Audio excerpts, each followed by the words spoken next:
Advertencia. Este episodio del podcast sobre David Parker Ray incluye información gráfica y perturbadora sobre sus crímenes. Si sientes una extraña fascinación por este caso, te recomendamos encarecidamente buscar ayuda profesional. Tu salud mental es esencial. Palomas Hot Spring es una ciudad en Nuevo México, Estados Unidos. Era un lugar tranquilo y austero con casi 6,000 habitantes y un promedio de edad de 58 años. En 1950 cambió de nombre y se bautizó como Truth or Consequences. El nombre extraño surgió durante la celebración de su 10º año en pantalla del programa de radio exitoso llamado así, Truth or Consequences, presentado por Ralph Edwards. Como medida publicitaria, se convocó a ciudades de todo Estados Unidos para que cambiaran de nombre. Palomas Hot Spring de Nuevo México ganaría la competencia. La ciudad conocida como TRC se convertiría en el hogar de uno de los asesinos más crueles y despiadados de Estados Unidos. ¿Pero quién era David Parker Ray?, me preguntarían. Bueno, él nació el 6 de noviembre de 1939 en Belén, Nuevo México, Estados Unidos. Desde temprana edad fue dejado a cargo de su abuelo cuando sus padres lo abandonaron. El hombre mayor lo cuidó de manera poco convencional. Utilizaba castigos físicos severos cada vez que el niño se comportaba mal. Utilizar palizas para educarlo llevó a Parker a cambiar su forma de interactuar con los demás. Sin embargo, continuó frecuentando a su padre y sufrió abuso físico de él. Empezó a ser un niño muy solitario y sin amigos. David era alto, tímido y torpe. Además, tuvo muchas dificultades para adaptarse a la escuela. Por su timidez hacia con las mujeres, era intimidado por sus compañeros y comenzó a abusar del alcohol y las drogas cuando era adolescente. Desde niño, había sido abandonado por su familia y sus padres siempre se desentendieron de él. Se acostumbró a mirar pornografía desde muy joven y se masturbaba compulsivamente. Y ante todo pronóstico, se graduó en 1957 de la escuela secundaria Valley de Albuquerque. Para 1959 se casaría con una chica del pueblo, se uniría al ejército de Estados Unidos para luego mudarse al extranjero, se unió al ejército durante 3 años y aprendió a trabajar como mecánico. Se divorció en 1961, se casó otra vez y se divorció otra vez en 6 meses. David se casó con Glenda Burdin en Albuquerque en 1966, cuando tenía 26 años. Un año después, Glenda dio a luz a una hija a la que todos llamaban Jessie. David se graduó como mecánico de aviones en 1969 y pasó 2 años enseñando mecánica de motores en la famosa escuela espartana de aeronáutica. Todos los que conocían a David Parker Ray lo admiraban y lo consideraban un genio mecánico. Durante todo este tiempo, David había estado viajando constantemente y trabajando en trabajos bien remunerados en el sector. En ese momento, su tercera esposa se divorció, pero se mantuvo en estrecho contacto con su hija Jessie, que para ese entonces ya era una adolescente. Parker Ray estaba fascinado por el sadomasoquismo. Había sido una de las razones por las que sus esposas habían optado por el divorcio. Siempre necesitaba más, causar más dolor, dominar más y controlar más. Sus mujeres no pudieron tolerar este rasgo que se convirtió en patológico. Después de su última separación, se estableció en Elephant Butte, una ciudad cercana a Truth or Consequences, en una caravana, o como comúnmente se lo conoce como traila. Al lado de esta traila tenía otra más pequeña, a la que llamaba la caja de juguetes. Esta pequeña traila fue elaborada y planificada minuciosamente durante meses.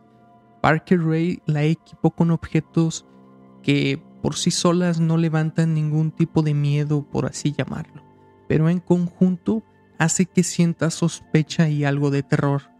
Estos objetos incluían cosas como esposas, sistemas de poleas y una silla ginecológica. Además, Siempre mencionaba sus instrumentos como sus compañeros, incluyendo látigos, cadenas, poleas, correas, abrazaderas, clavos, jeringas, agujas, mazos, candados, juguetes sexuales diversos, cuchillas, cables eléctricos, un generador, velas, sopletes, taladros, hojas de afeitar, cuchillos, picayelos, velas, bolsas de plástico y sierras quirúrgicas. Además de todo esto, había una copia de la novela Psicópata Americano de Bret Easton Ellis, así como varios muñecos colgados que simulaban torturas y esclavitud.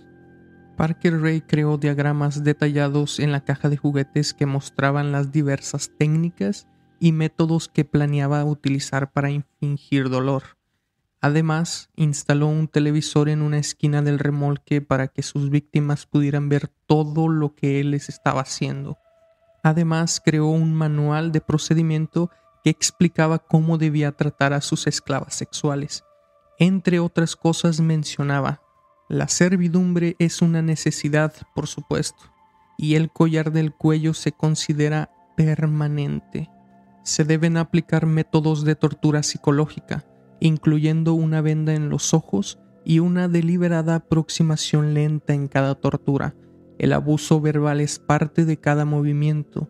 Se debe poner a la esclava en posiciones muy incómodas y describirle lo que le vas a hacer. Es importante impedir que piense demasiado, decía él. Se debe enfatizar la importancia de mantener tanto su cuerpo como su mente bajo estrés continuo. El propósito es acostumbrarla y prepararla para seguir las instrucciones. La mejor manera de hacer una esclava maleable es usar métodos como el aislamiento, el abuso sexual y pequeños favores ocasionales. Ella no sabrá qué hacer después. Empezó a relacionarse con mujeres en los bares, la mayoría de ellas drogadictas, algunas de las cuales también eran prostitutas y que él contrataba. Las llevaba a casa, las invitaba a la caja de juguetes y las sometía en ese lugar. Al principio eran juegos rudos, pero sin gran importancia. Algunos golpes, sexo duro, doble penetración o uso de látigos y cadenas. Muchas de ellas volvían para otra sesión. Pero una de ellas se quejó y la policía arrestó a Parker Ray. Explicó que era cierto que disfrutaba del sadomasoquismo y ataba a sus compañeras sexuales, pero siempre con su aprobación. Él continuó llevando mujeres y no se le imputó ningún cargo. Dentro de ellas llevó a Angélica Montano, quien fue objeto de tortura y abuso sexual durante varios días, antes de permitir que saliera libre. Durante mucho tiempo experimentó pesadillas y meses después falleció de neumonía. Jessie, la hija, se mudó a la caravana de Elephant Butte en 1995 para vivir con su padre y no tardó en convertirse en una cliente habitual de los bares y lugares donde se encontraban los adictos a las drogas en Truth or Consequences. Conoció a Kelly Garrett en un bar llamado Blue Waters mientras estaba de fiesta. Las dos mujeres se convirtieron en amigas cercanas. Jessie invitó a Kelly a su caravana para despejarse una noche después de emborracharse y fumar marihuana. David Parker Ray golpeó en la garganta de Kelly con un cuchillo tan pronto como entró a la caravana. Jessie le puso un collar de castigo con pinchos. Luego la sacaron de la caravana principal y la llevaron a la caja de juguetes, donde la desnudaron y le pusieron en la silla ginecológica. La sometieron a escuchar de una grabación de 5 minutos realizada por Parker Ray, en la que explicó que la mantendrían en cautiverio durante varios días y que le harían sufrir mucho, sometiéndola a violaciones y torturas sexuales repetidas. Estaba obligada a tener relaciones sexuales con animales, tener diversos objetos en su ano y vagina, estirarle los pezones hasta casi arrancárselos y tener relaciones sexuales oral con Parker Ray en cualquier momento que él lo quisiera. No era necesario gritar, ya que la caravana estaba protegida contra los sonidos. Le darían drogas después de que sus captores se cansaran de ella y ella dejaría de recordar lo que había pasado. Después de eso, la liberarían. Advertencia: contenido extremadamente gráfico sexual. Si te sientes ofendido o ofendida por actos, prácticas sexuales desviadas, jerga sexual o violencia, no escuches la siguiente transcripción. La siguiente es una transcripción de un mensaje de aviso grabado por David Parker Ray el 23 de julio de 1993. Transcripción de cinta, lado 1. Hola perra, ¿estás cómoda en este momento? Lo dudo. Muñecas y tobillos encadenados, amordazada, probablemente con los ojos vendados. Me imagino que tú también estás desorientada y asustada. Perfectamente normal, dadas las circunstancias. Por un rato, al menos necesitas ordenarte y escuchar esta cinta. Es muy relevante para tu situación. Te voy a contar detalladamente por qué te han secuestrado, qué va a pasar contigo y cómo, además de cuánto tiempo estarás aquí. No conozco los detalles de tu captura, porque esta cinta está siendo creada el 23 de julio de 1993 como una cinta de aviso general para futuras mujeres cautivas. La información que te voy a dar se basa en mi experiencia en el trato con cautivas durante un periodo de varios años. Si en una fecha futura hay algún cambio importante en nuestros procedimientos, la cinta se actualizará. Ahora bien, obviamente estás aquí en contra de tu voluntad, totalmente indefensa. No sabes dónde estás, no sabes qué te va a pasar, estás muy asustada o muy enojada. Estoy seguro de que ya has intentado soltarte de las muñecas y los tobillos y sabes que no puedes. Ahora solo estás esperando a ver qué sucederá a continuación. Probablemente pienses que te van a violar y estás jodidamente en lo cierto. Nuestro principal interés es lo que tienes entre las piernas. Serás violada completa y repetidamente en cada agujero que tengas, porque básicamente te secuestraron y te trajeron aquí para entretenernos y te utilicemos como esclava sexual. ¿Suena un poco lejano? Bueno, supongo que es para los no iniciados, pero lo hacemos todo el tiempo.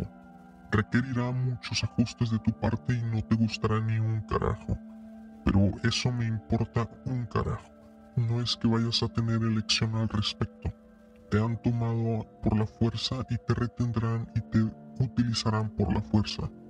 Lo que todo esto significa es que te mantendrán desnuda y encadenada como un animal, para que te utilicen y abusen cuando queramos y de la forma que queramos.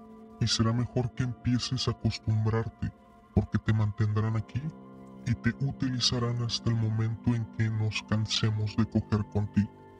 Y eventualmente lo haremos en 1 o 2 meses, tal vez 3. No es la gran cosa. Mi amiga y yo hemos tenido esclavas sexuales durante años. Ambos tenemos complejos pervertidos relacionados con la violación, los juegos de mazmorras, etc. Hemos descubierto que es extremadamente conveniente mantener 1 o 2 mujeres cautivas disponibles constantemente para satisfacer nuestras necesidades particulares. Somos muy selectivos cuando secuestramos a una chica para utilizarla con estos fines. No hace falta decir que tienes un buen cuerpo y probablemente seas joven, tal vez muy joven, porque para nuestros propósitos preferimos secuestrar a chicas entre principios y a mediados de la adolescencia, sexualmente desarrolladas, pero aún de cuerpo pequeño, asustadas, fáciles de manejar y fáciles de entrenar, y que generalmente tienen pequeños coños y culos apretados. Son esclavas perfectas. Cada vez que vamos de casa, si no podemos encontrar a una pequeña adolescente, normalmente empezamos a ir a bares gay y buscamos una lesbiana bien formada y de grandes tetas. Disfruto muchísimo violar y joder con lesbianas, y no hay tanto peligro de que porten una enfermedad de transmisión sexual, y no me gusta usar condones. Además, aunque son un poco mayores, a menos de que hayan jugado mucho con consoladores, todavía tienen agujeros apretados entre las piernas, como las niñas más jóvenes. Si no podemos encontrar una lesbiana que queremos, agarramos cualquier cosa que sea joven, limpia y bien formada.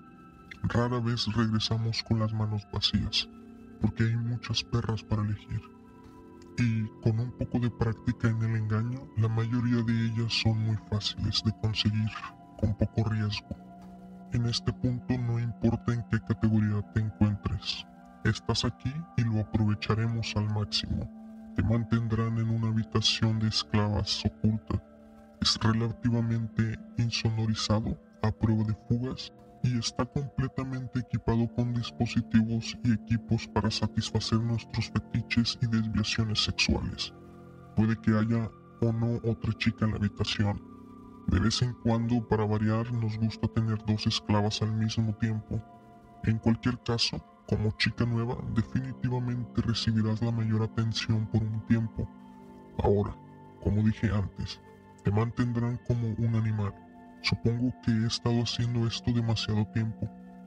He estado violando a perras desde que tuve edad suficiente para masturbarme y atarle las manos a la espalda. En lo que a mí respecta, eres un bonito trozo de carne que puede ser utilizada y explotada. Me importa un carajo tu mente o cómo te sientes acerca de esta situación. Puedes estar casada, tener 1 o 2 hijos, novio, novia, un trabajo, pagar el auto. Kelly se asustó al escuchar esto. En otra de sus cintas de audio, Parker Ray se llama el amo del calabozo o el amo de la caja de juguetes y se asocia con la iglesia de Satán. Afirmaba que sus esclavas sexuales eran para todos los miembros de su congregación, no solo para él. Mantuvieron a la chica amarrada en la caja de juguetes durante 3 días y 3 noches. Le pusieron una sábana bajo las nalgas para evitar que ensuciara el suelo cuando orinaba y defecaba. Ella no podía moverse porque sus piernas siempre estaban abiertas y flexionadas. Le pusieron pinzas en los pechos con cables que jalaban sus pezones. El simple movimiento, incluso la simple respiración, le causaba un intenso dolor. Parker Ray se sintió satisfecho con ella. La violó por vía vaginal y anal, penetró su recto con dildos enormes, la azotó, le aplicó choques eléctricos en el clítoris, la quemó y la golpeó. Grabó a casi todas las mujeres que llegaron allí para documentar ese y todos sus crímenes posteriores. En la filmación captó un tatuaje que Kelly tenía en la pierna. Ese tatuaje permitiría ubicarla tiempo después.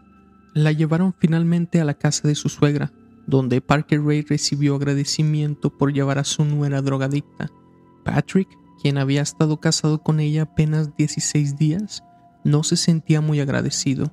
Echó a su esposa de la casa porque creía que entre ella y Parker Ray debía haber habido algo más que un escarceo amoroso. Después, los delincuentes la llevaron a un bar cercano y la dejaron allí. Mary Parker, de 21 años, trabajaba como prostituta y era madre soltera de 2 hijos. Conoció a Jessie en un bar también.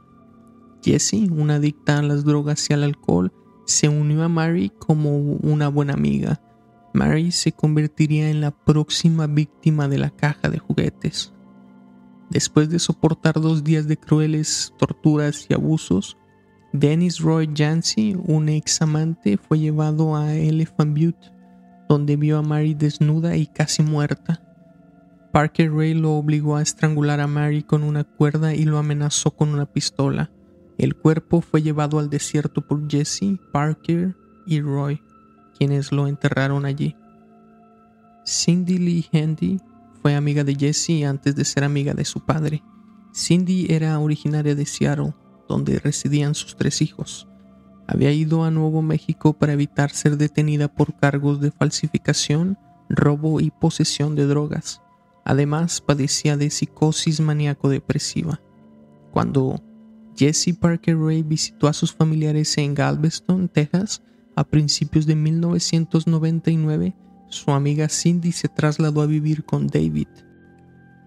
Este le llevaba 20 años de edad y la tenía tan dominada que solo le tomó unos meses entrenarse para conseguir víctimas para la famosa caja de juguetes. En 1998, la prostituta Angélica Montang se mudó a Tudor Consequences. Conoció a Cindy Handy en un bar y la llevaron a la caravana con engaños. Por lo tanto, comenzó su sufrimiento, crueldad y explotación sexual. La pareja llevó a su víctima a una cierta distancia y la dejó tirada en la carretera cuando se cansó de abusar sexualmente de ella. La mujer sobrevivió. Para un conductor que pasaba por allí, al principio, Angélica y su padre, al que le contó las vejaciones a las que fue sometida, planearon matar a Parker Ray y a Cindy. Pero repentinamente el padre falleció de muerte natural y Angélica decidió olvidar el asunto. Una gran cantidad de mujeres siguieron pasando por la caja de juguetes. Parker Ray se volvía cada vez más sanguinario y cruel y empezó a mutilar a algunas de ellas. Se dedicaba a cortar los pezones, perforar el clítoris con agujas, insertar 2 o 3 dildos en el ano hasta provocar desgarros y quemar los labios vaginales con llamas. Para mantenerlas inmóviles pero conscientes, les aplicaba picañas eléctricas y pistolas de choque. Además, por si no fuera poco, las encerraba en una caja similar a un ataúd y las dejaba allí durante varias horas.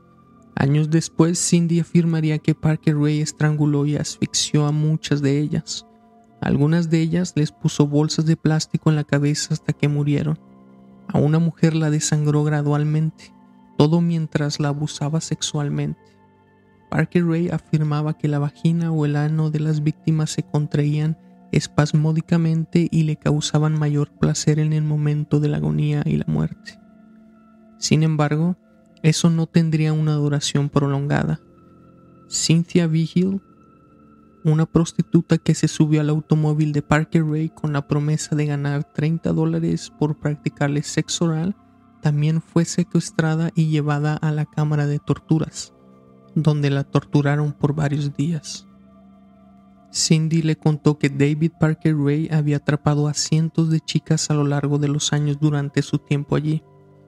Algunas habían sido llevadas a la frontera con México, donde habían sido vendidas como esclavas sexuales, y otras habían sido drogadas para que no recordasen sus vejaciones.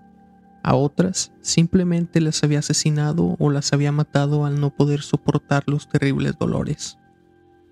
Al tercer día, Cynthia se quedó sola con Handy, quien estaba viendo la televisión en el salón, porque Ray se había ido a trabajar. Cynthia, que estaba en el dormitorio encadenada a la cama, se estiró todo lo que pudo y rodeó con sus pies una mesita de café que tenía encima las llaves del candado que aseguraba la cadena a la pared. En cuanto la tuvo a su alcance, agarró las llaves y se soltó. Después se fue de puntillas hasta el teléfono y marcó el 911, pero en cuanto descolgaron, Handy la golpeó con una lámpara de cristal verde. «No vas a ir a ninguna parte», y colgó el teléfono. Tambaleándose y sangrando profusamente, Cynthia agarró un picayelo que el destino había dejado a su alcance y golpeó a Handy en la cabeza sin parar hasta que vio que perdía el sentido. Cynthia, la primera chica en escapar de la caja de juguetes, corrió por la carretera, completamente desnuda y herida. Aunque las piedras de la carretera le causaron daño en las plantas de los pies, no se preocupó. Colgaba de su cuello un collar de castigo de acero con una cadena. Al verla, 2 conductores de automóvil se detuvieron, pero al observar su estado, optaron por seguir adelante y no ayudarla. Cuando corría, vio una casa rodante cuya puerta estaba abierta. No se detuvo. Entró por la puerta principal y se coló en el salón, echándose en brazos de Darlene Bridge, la dueña del remolque. Tenía las muñecas en carne viva. Su hermoso y largo pelo castaño estaba lleno de manchas de sangre. Estaba cubierta de suciedad y parecía como si se le hubiera hecho encima. Sus pequeños pechos tenían unas zonas moradas y otras negruzcas, y tenía heridas en los brazos y las piernas por todas partes. Estaba aterrorizada. Me dijo que un tal David y su compañera, una tal Cindy Handy, le habían tenido secuestrada en un remolque durante 3 días, torturándola sin parar. El tercer día, David tuvo que ausentarse. Mientras Handy veía en la televisión, Cynthia logró soltarse. Aunque Handy la sorprendió y la golpeó con una lámpara, pero consiguió escapar clavándole un picayelo en el cuello, tirándose por la ventana y echando a correr sin parar, declararía la dueña del remolque. Mientras tanto, Cindy encontró a Parker Ray, quien regresó rápidamente a la caravana, recibió a Cindy y se fueron en su camioneta Toyota juntos. Llegaban tarde porque la mujer había llamado a la policía. La llamada fue atendida por 2 agentes.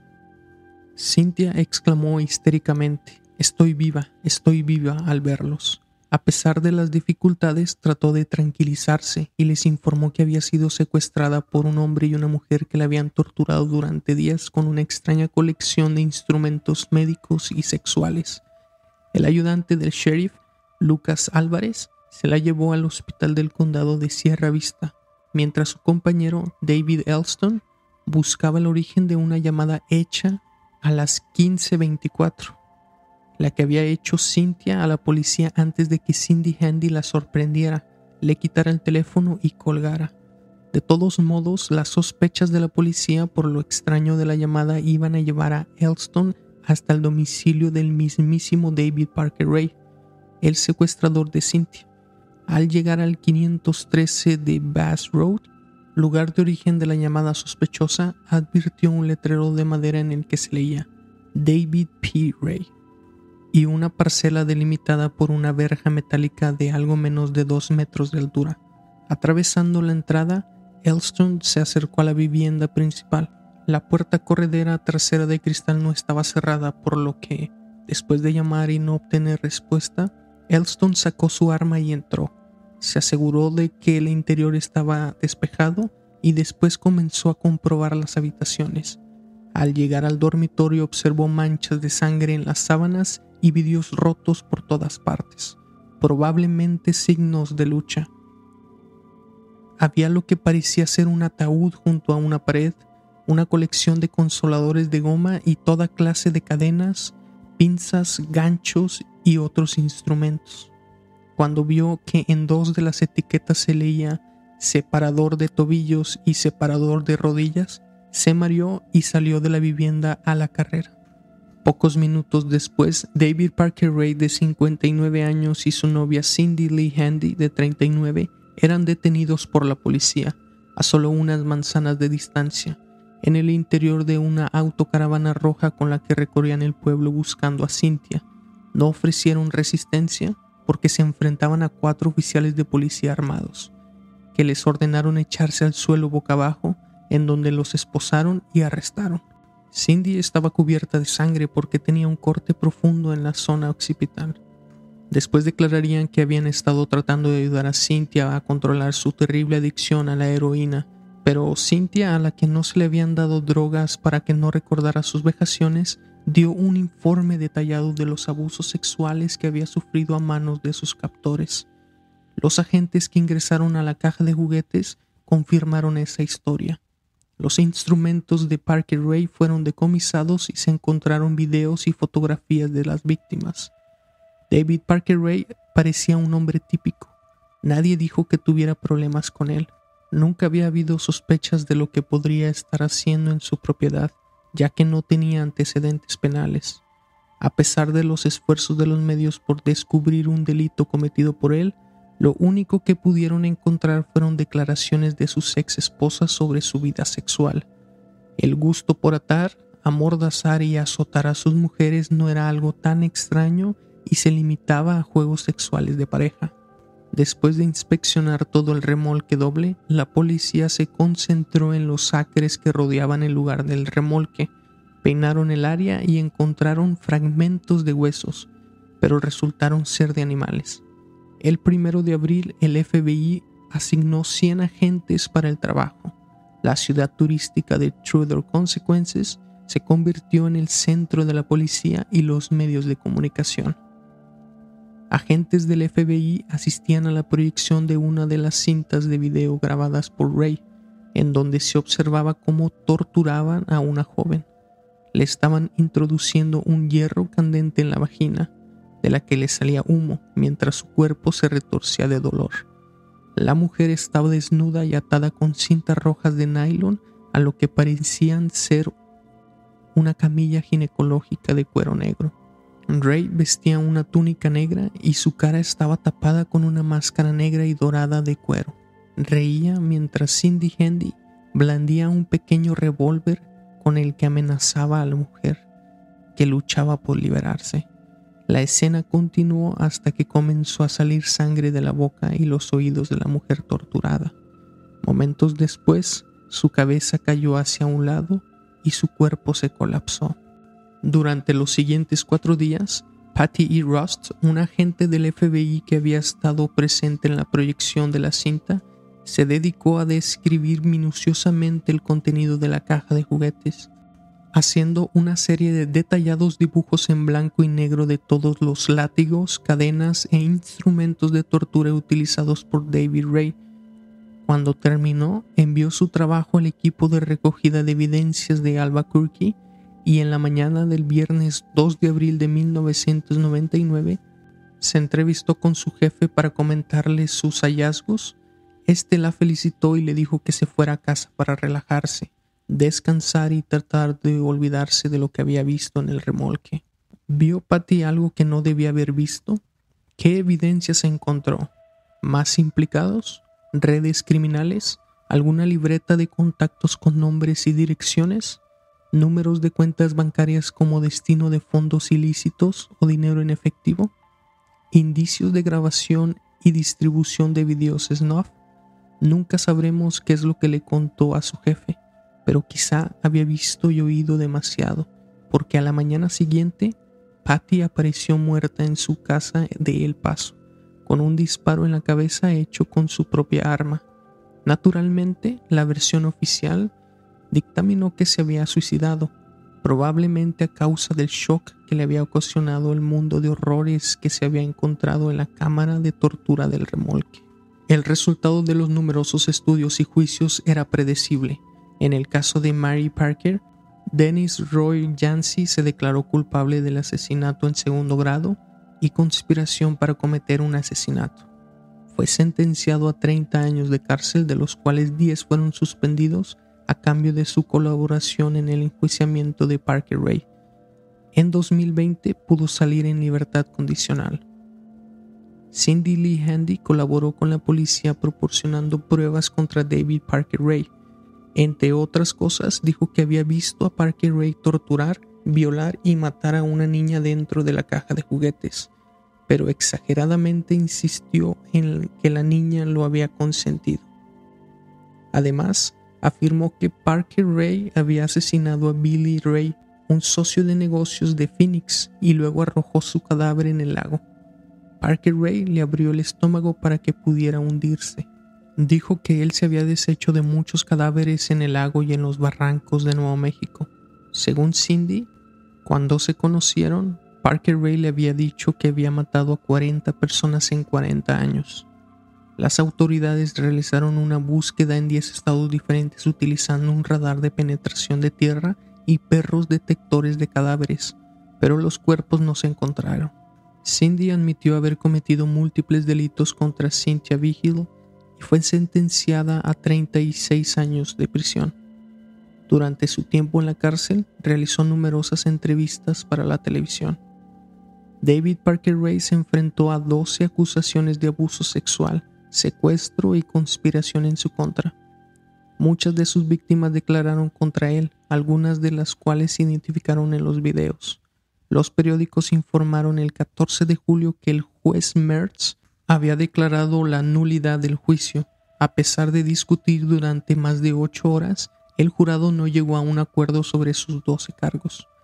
2 de los miembros no consideraban a Parker Ray culpable de asalto criminal.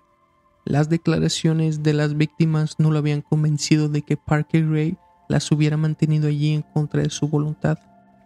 No es seguro que las estuviera torturando, dijo un reportero del New York Daily. Muchas personas disfrutan del sexo duro, declaró. Ron López, el fiscal del distrito, expresó su decepción por la decisión, pero no se sorprendió. Dudo que este será su caso más débil. Sabía que las propias víctimas serían sometidas a un juicio moral. Se trataba de chicas drogadictas, alcohólicas o prostitutas que se emborrachaban en los bares y accedían a dar sexo oral a cambio de unos billetes. No obstante, López y su equipo anunciaron su intención de presentar una nueva acusación contra Parker Ray en un momento posterior. Esto no ha llegado a su fin todavía, afirmó. Lo acusaron de cargos adicionales y obtuvieron un nuevo juicio. En noviembre de 2000 se seleccionó al jurado, con Jim Jones como fiscal, pero el juez Mertz falleció poco después. El juicio comenzó finalmente el 9 de abril de 2001. Las víctimas y otras personas testificaron.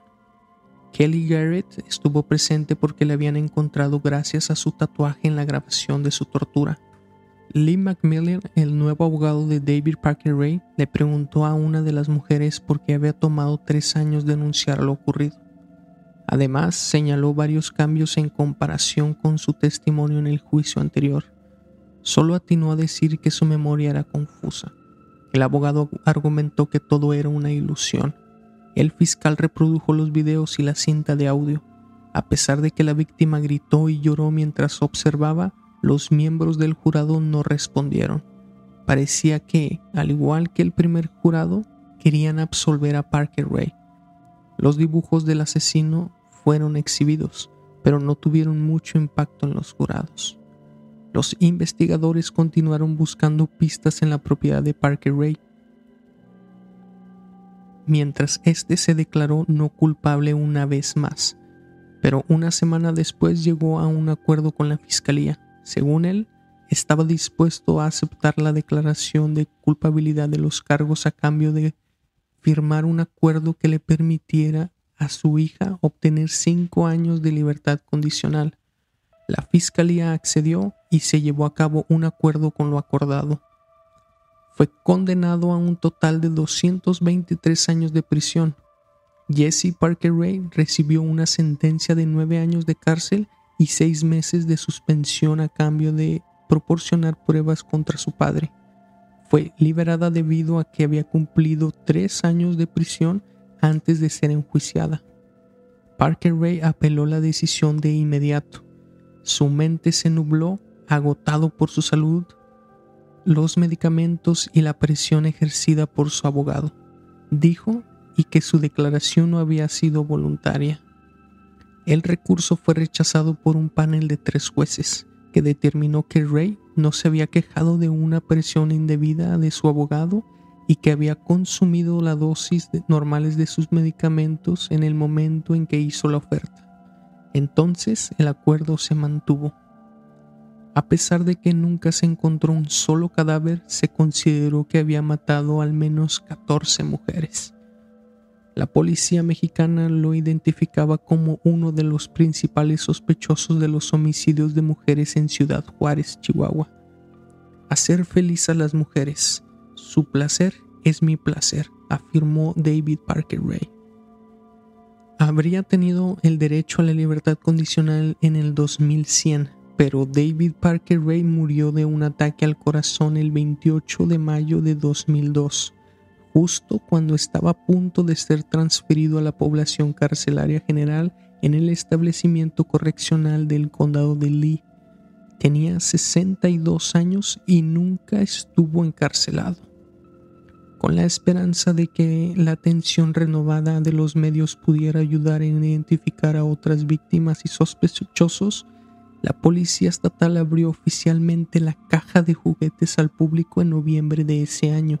La cama obstétrica con pinzas, cables eléctricos, correas y cadenas todavía estaban allí. Los reporteros también vieron un armario de acero lleno de varios instrumentos quirúrgicos y el ataúd estaba cerca para aterrorizar y contener a las víctimas. La audiencia se sintió muy atraída por el lugar. Muchos programas de televisión, películas y libros trataron sobre el famoso torturador.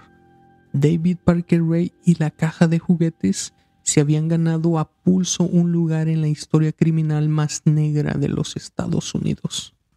El caso de David Parker Ray es extremadamente perturbador y deja mucho que pensar sobre la naturaleza humana, la psicopatía y el sistema de justicia penal. Este caso es un ejemplo impactante de hasta dónde puede llegar la maldad humana. Sus crímenes eran increíblemente brutales y sádicos, lo que plantea preguntas sobre lo que puede llevar a alguien a cometer tales actos atroces. Ray exhibió características de psicopatía, como la falta de empatía y el desprecio por la vida y el sufrimiento de sus víctimas. Esto plantea preguntas sobre la comprensión y la detección de la psicopatía en la sociedad y cómo tratar a las personas que la padecen. El caso también destaca la importancia de un sistema de justicia penal eficiente y de la necesidad de prevenir la reincidencia de delincuentes peligrosos. Ray había sido condenado anteriormente por otros delitos sexuales, pero fue liberado, lo que permitió que continuara con sus crímenes. Resalta la importancia de que la comunidad esté atenta y denuncie comportamientos sospechosos. Ray pudo continuar sus actividades durante años, en gran parte debido al secretismo que rodeaba sus acciones. Pone de manifiesto el profundo trauma que experimentan las víctimas de abuso sexual y tortura. Es fundamental ofrecer apoyo y recursos a estas personas para ayudar en su proceso de recuperación. En resumen, el caso de David Parker Ray es un recordatorio escalofriante de la capacidad de algunas personas para cometer actos de extrema crueldad y subraya la importancia de la prevención, la detección temprana y la justicia en la lucha contra el crimen. También destaca la necesidad de un sistema de justicia penal que proteja adecuadamente a la sociedad de individuos peligrosos como Ray. Como reflexión e invitándolos al debate, ¿cómo podemos mejorar la detección temprana de individuos con tendencias psicopáticas y la prevención de crímenes atroces como los cometidos por David Parker Ray en nuestra sociedad? Los invitamos a seguir este y otros episodios en las redes sociales de Enigmas de la Noche y recuerden que los monstruos son reales, viven dentro de nosotros y a veces estos ganan.